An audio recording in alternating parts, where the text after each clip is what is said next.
200, jumlah pesertanya berapa? 250, 260 plus panitia ya anggaplah 270. Jadi rame. Gimana kalau kemudian seluruh manusia dikumpulin oleh Allah? Coba kita baca ayat berikut ini. Allah Subhanahu wa taala berfirman dalam Al-Qur'an, "Wa khasha'atil aswatu lirrahman fala tasma'u illa hamsa."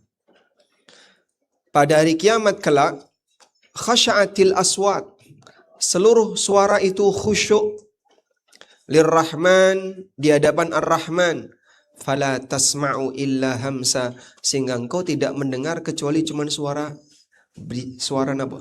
Suara bisik-bisik. Hamsa itu suara ya seperti suara bisik-bisik. Padahal itu manusia dari awal sampai terakhir dikumpulkan oleh Allah. Ditambah dengan jinnya.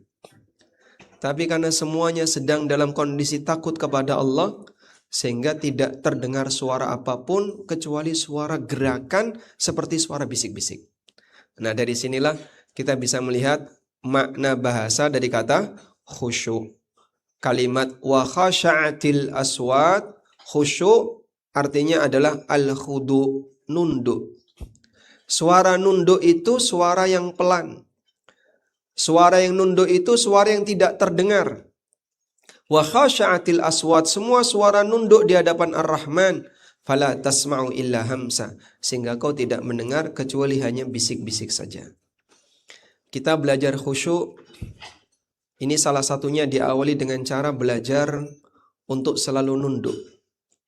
Menunduk, termasuk diantaranya adalah menundukkan suara, sehingga pelan-pelan ketika berbicara.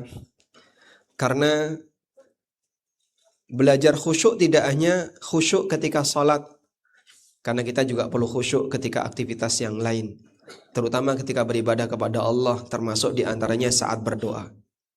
Baik, tadi Bapak Ibu sekalian sudah mendengar sesi yang pertama yang disampaikan oleh Al-Ustadz Abu Muhammad Ratno, hafizahullah ta'ala wara'ah, jazahullah khairan, sudah ikut terlibat mengajar di kesempatan pagi tadi. Dan insya Allah kali ini kita akan tambahkan beberapa materi yang lain yang masih membahas tentang bagaimana agar bisa maksimal ketika sholat.